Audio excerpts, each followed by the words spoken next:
Is there more to midlife than just getting through it? Absolutely. Welcome. I'm your host, Debbie Cunningham, jazz artist turned midlife mentor, and I'm here to say to you loud and clear, it's time for your midlife crescendo. Welcome back, friends. Today on the podcast, we are talking about midlife pivots, specifically the journey of a teacher with my friend, Melissa Lewis, how and why she shifted her career journey, and how you can too if you are feeling the nudge. But first, have you taken the Midlife Women's Survey yet? If you are listening to this, would you please take 2 minutes and do that today? I want this podcast to serve you in your midlife season. What would enrich your life right now? Cultivating deeper friendship? Ways to combat loneliness? Ways to find joy because life has been hard or you've had deep loss? Ways to travel more? More menopause, post-menopause, health and wellness? I want to know. Go to midlifecrescendo.com and click the survey button. I promise it'll only take 2 minutes and you'll be helping me in the process. Okay, now, here's my conversation with Melissa.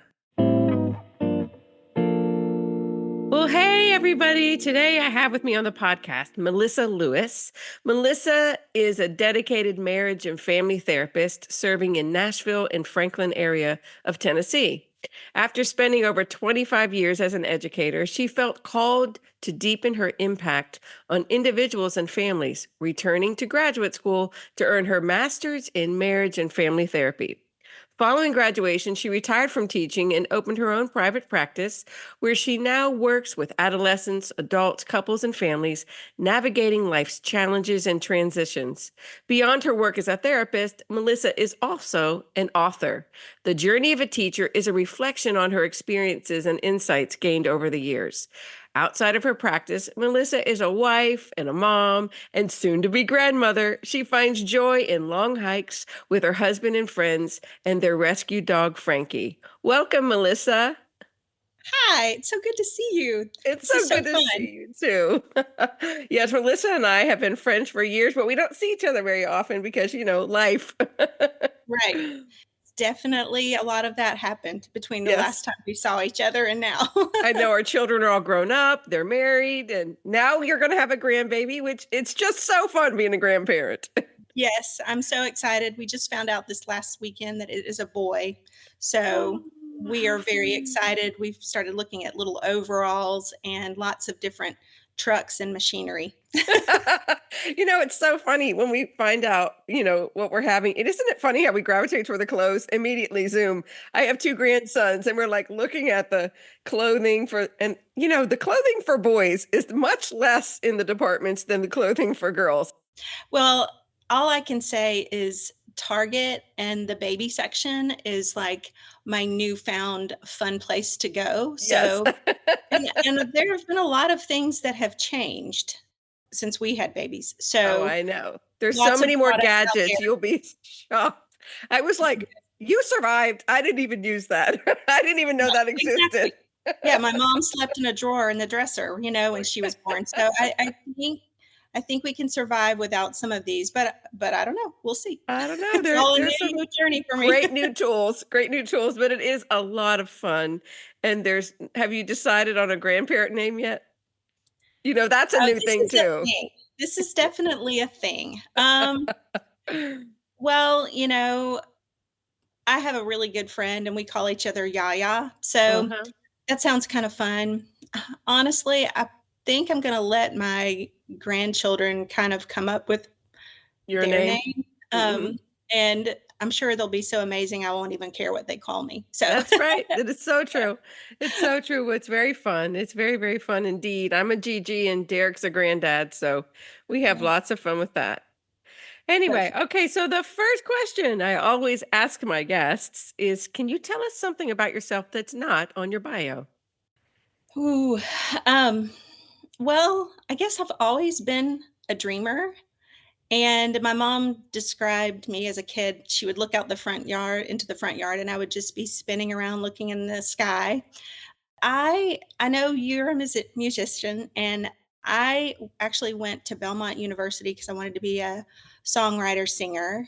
And was in the music department for a while and decided that there were a lot of other people that were better than me. And so I shifted to education, but I married a musician, so I have still gotten to experience that life. I also love art, and so I took up photography for a while, and my first gig was somebody called and said that there was a person receiving a motorcycle for their birthday, and they wanted me to come take a picture. And so I said, okay. And they told me where to meet them. And when I got there, it was Tim McGraw. Oh And my so, gosh. Wow. yeah, and this was like when digital photography was just coming on the scene. And so I had to like take all these pictures and, give them a CD. Yeah, That's how you right. download them, all that. And then he drove away, and it was like, "Oh my gosh, what just happened?" And then, of course, writing a book.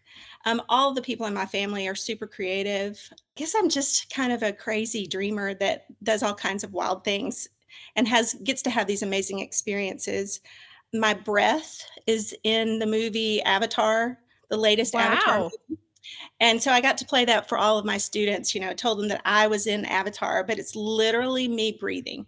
Um, so it's just, I've had a lot of really fun experiences and have always been supported by people that believe in my dreams. And sometimes I get, to do something really amazing, and sometimes it's really small, but I don't think you have to stop dreaming even when you're our age, right? So Right, here I am in the exactly. second career. Yes, I love that, which is exactly why I invited you here today. But first, I did not know any of those things about you. So that's so fun to learn a little bit So more crazy. about you.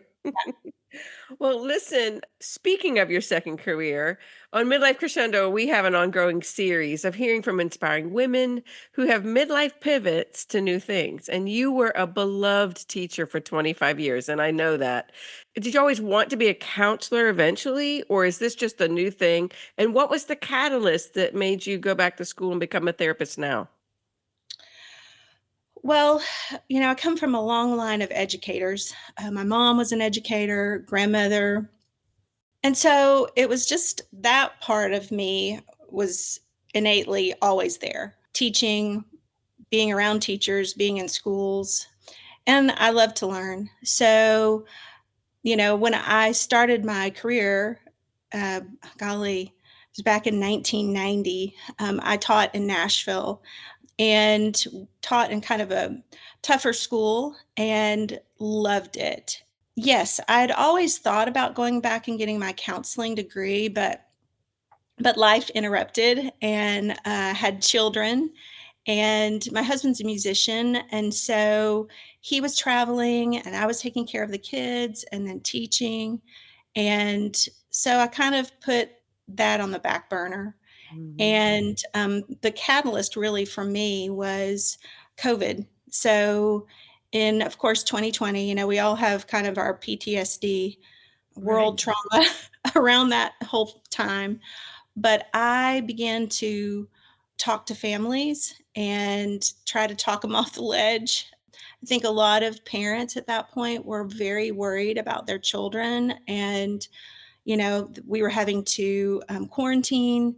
And then when we were at school, I was having to do seating charts, and kids were 6 feet apart. And if you had been exposed, then you had to stay home for so long. So there was a lot of disconnect between families and the school system. And we were all trying to figure it out as we went along. And so I was just always trying to encourage parents, this will be over, and we're doing the best that we can, and you're doing the best that you can. And, your child's not the only person experiencing this. And so, and a lot of times I was driving homework pages to people's houses and sticking them in their mailboxes, or I taught science. So I was taking science experiment tools so that the kids could do Right. these things at home.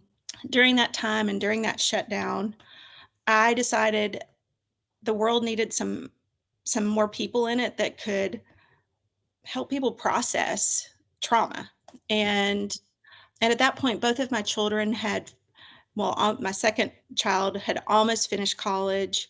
So, that can be expensive. And so I just began to explore what schools I could go to, how I could do this working full time because I still Right. needed to work full time and get my degree. So that was the catalyst, and then I in 2021 I had to fill out all the paperwork. So FAFSA, all that kind of stuff I had to do for myself. I had to take a test, which to get back into, graduate school. So all of that was, like, really kind of scary and a lot of paperwork, and there were a lot of moments along the way that I was like, "I don't know if I can do this," and I remember sitting in the first class at a local college here in Nashville or university, and I was the oldest person in the room. Yeah. And, kinda became for my cohort, kinda became the mom of for everybody, and that was so fun, and I loved all of my, friends and, just learned so much, and I guess with the everything with COVID, one of the things that was really important to me, and I firmly believe in coaching. I think there's room at the table for all kinds of mental health Right. pathways. Hmm. But for me, during that time, it was really important that I understand part of the physiology of, anxiety and depression and the lifespan of a human being, what people go through. And I wanted some facts. I wanted researched theories and things like that that I could show up with in my counseling practice. That's wonderful. And I want to pivot back to something that you said because it was going to be an additional question later on. But were there things you had to overcome personally to do this new thing? And you mentioned the self doubt along the way. How did Mm, you overcome the self doubt to keep moving forward and make this choice for yourself in such a midlife season? mm. Well, I think, everybody needs a team around them, and it doesn't matter how old you are. And so I really had a team of people that were just a constant support for me. Of course, my mom and my kids, my husband. I could not have done this without him. Just the encouragement. Also, sometimes I had to give myself a little bit of grace and Hmm. some breaks along the way. It's kinda like, how do you eat an elephant, just one bite at a time. So, I Exactly. I couldn't look too far out in the future because, when you start the program, for me, it took 3.5 years. It feels 3.5 years does not sound like a long time, but when you're at year 1, that the end seems really far away. So Exactly, it does. so I had a team of people to support me, and when I had self-doubt, I could go to any number of those people or friends, family, and just say, "I don't know what I'm doing here." Yeah. A lot of new technology, learning how to write an APA paper and submit it and, all of that stuff. It's a big I got learning curve. It's a big Yeah. learning curve going back to school in this season of life, just physiologically for us as women in midlife, pre and postmenopausal, but also with all the tech changes since we were Totally. in school. It's a big thing. So tell me what did you have any specific changes you had to make though to your because you were working full time and going to school in order to allow yourself to grow into this next season? Mhm. Um, yeah, I feel like I had to make a million changes, but I also feel like in our house, my marriage and the responsibilities of things that I was doing before, Right. began to shift. My husband has been amazing. He really cooked. He's really the chef in our house now, Yeah. and I did it for so many years. He's actually way better than me. Um, and I had to let go of a few things that were were hard. Like, I had to make a decision when it came to time that when I had some extra time, I really needed to spend it with my family. And I'm a big people person and I love to be with my friends. and we did things along the way, but I had to back off of some of that. To prioritize your goals at that point. Totally, yeah, and there's only so many hours in a day, and my brain needed to work teaching because that's not an easy job in itself. Right. And be involved with the kids and my family and the curriculum and all of that. Then also having to learn and do all the homework and projects and supervision and all of that. So I had to back a little bit away from just spending as much time as I used to with friends and other people to really focus in on myself and my family. Exercise is super important to me. So I was getting up at like 4:45 in the morning to walk or run, just trying to keep my body healthy. Mhm. Uh, so, I think it was just trying to figure out where to prioritize my time Yeah. and what was going to be the most effective in order for me to get to my goal at the end of all of this. And Yeah. so, yeah, those were some things that I really had to change.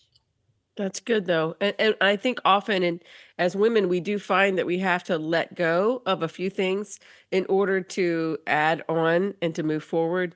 And I think that's the hardest part is letting go, especially of something that you've always done that maybe Mhm. you enjoy. Or something like you said, even meeting up with friends, having to find a balance, like, you just can't do it quite as often as you used to in order to prioritize yourself and have discipline to do the things you need to do to reach your goal. I think that's Totally. really, really important.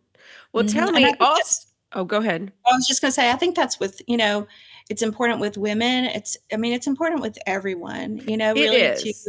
define define what's important to you, what your values are, and, build your life around that. And it doesn't mean that that can't change and pivot. I mean, we have to do that because life happens, but I Right. definitely, think that it doesn't matter who you are, if there's something that you're trying to work towards, there's other things that have to go in order to Yeah. get there sometimes, so Yes, I think we have to shift our priorities sometimes just to get to those things. And yeah, yeah. it is for women and men, really for anyone.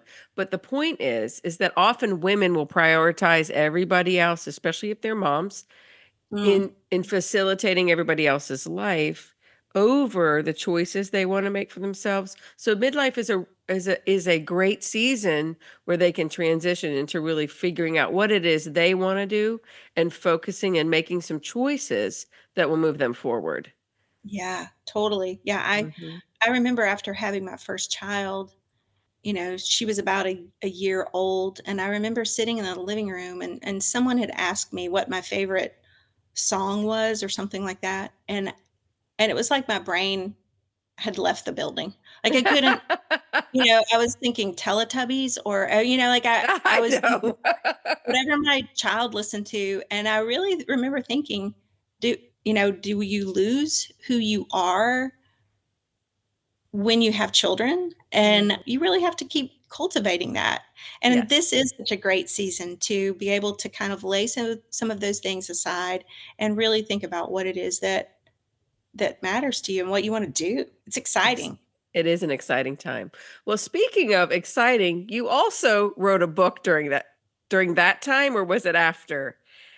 So, when the whole COVID world happened and schools shut down and we were Right. home a lot and I was teaching from home and I was also trying to manage the curriculum for our county for the sixth grade science team and Mhm. trying to pivot with all of that too and how do we teach kids from home, what tools can we use and that kind of thing.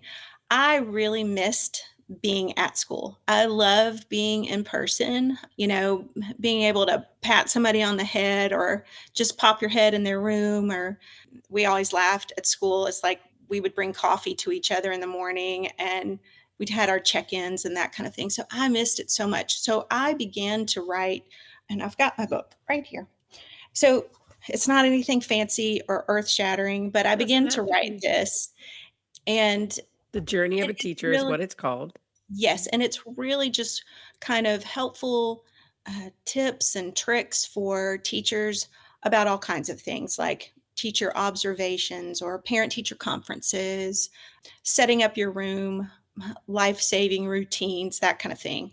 And it's not, there are so many other teachers that might have other great ideas too. And so what this book is it's really like a book, but it's also a journal so that teachers can reflect on their own practices and write in it. So there's space inside of here for them to write down their own experiences and things that they've learned, a tip or a trick that another teacher has taught them. So teaching is, you have to be like a person of many hats. And teaching in this world in this day and age, it's just, I think people will expect teachers to be able to respond really quickly because of all of technology and to understand a lot of different things. But when we're in our classrooms, it's almost like the world gets shut out and you're trying to create this space where kids can feel safe and happy and learn and all the things. So I missed everybody during that time, and I just began to write down things that I had learned over at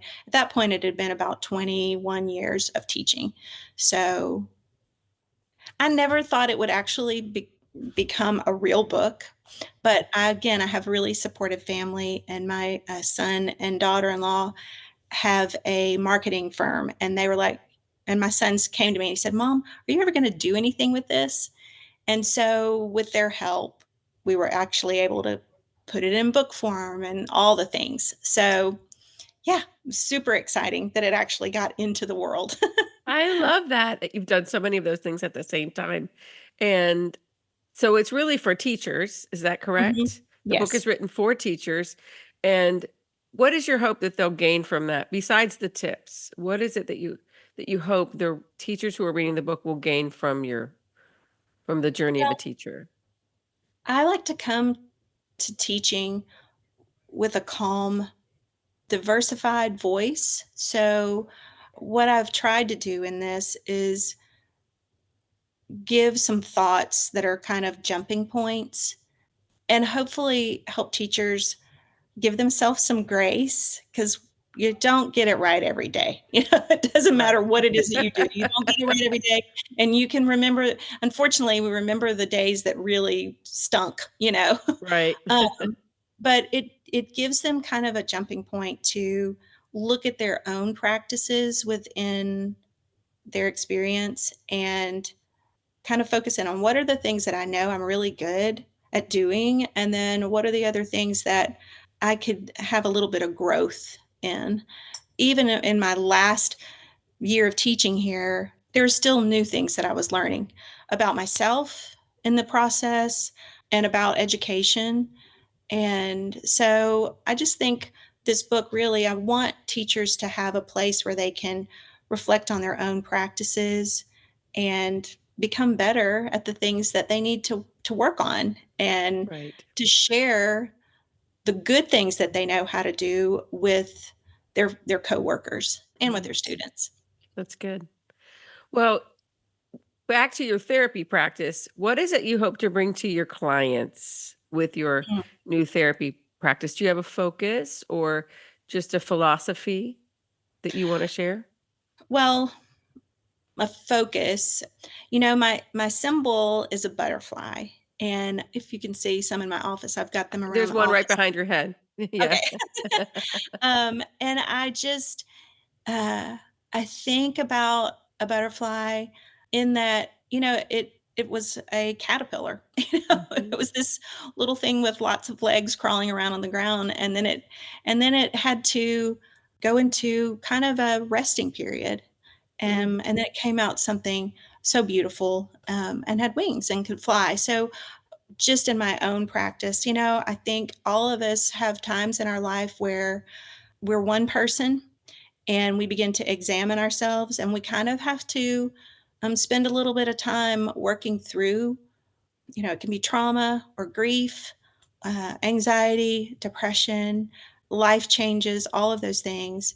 And we kind of have to step outside of our life a little bit mentally and have a space to do that, to become who we were made to be. So I hope just here that people have the space for things to be calm and to be able to share whatever they need to share One thing I've noticed so much through this process is just our own negative self-talk sometimes is so loud, we can't see all the good that we bring to the world. And so my hope is here in this office that people can really examine that and can see who they were made to be and see the good that they bring into the world.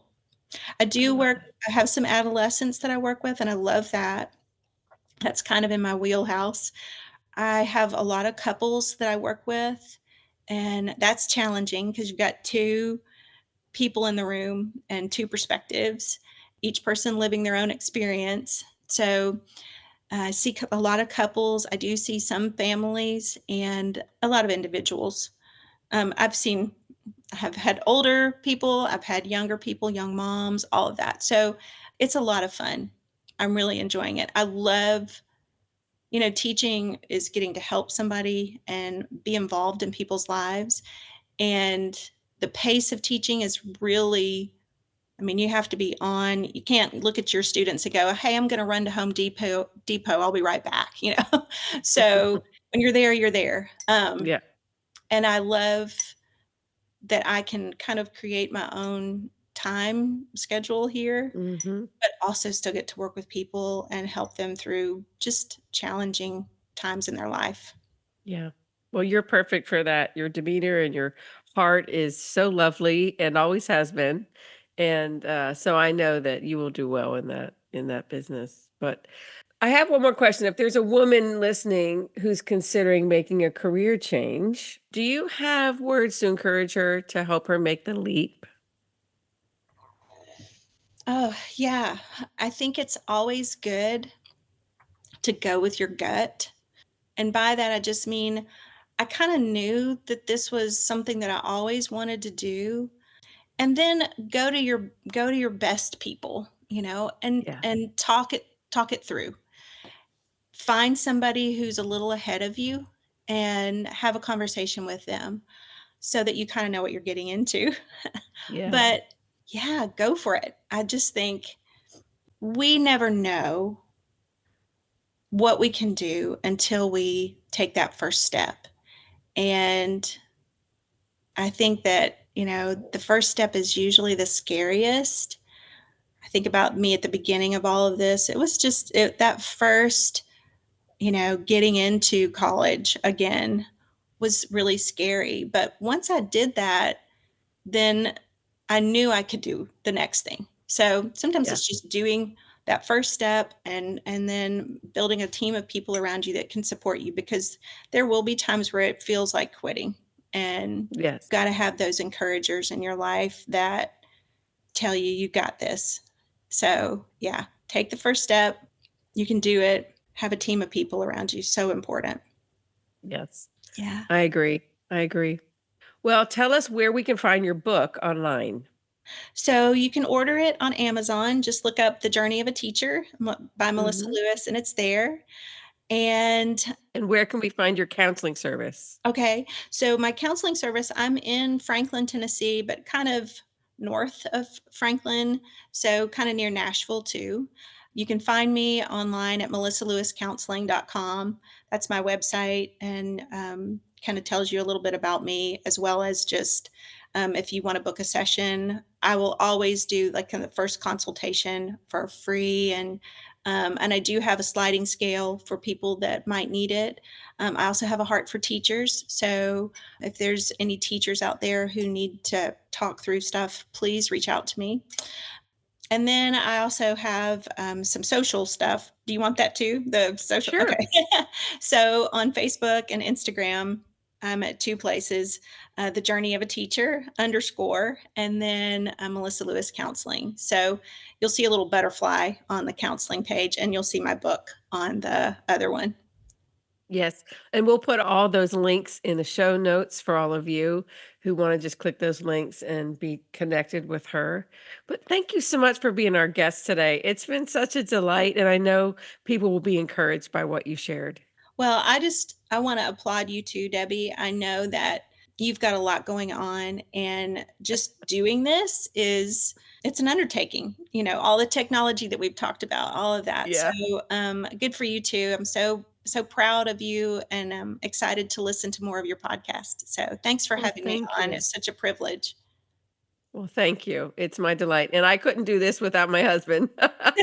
He is my in-house editor, and I am so very grateful. Yes, mine is my chef and my cheerleader, and I could not do it without him. Yeah. I hope you enjoyed our conversation today and feel inspired for your own midlife pivots.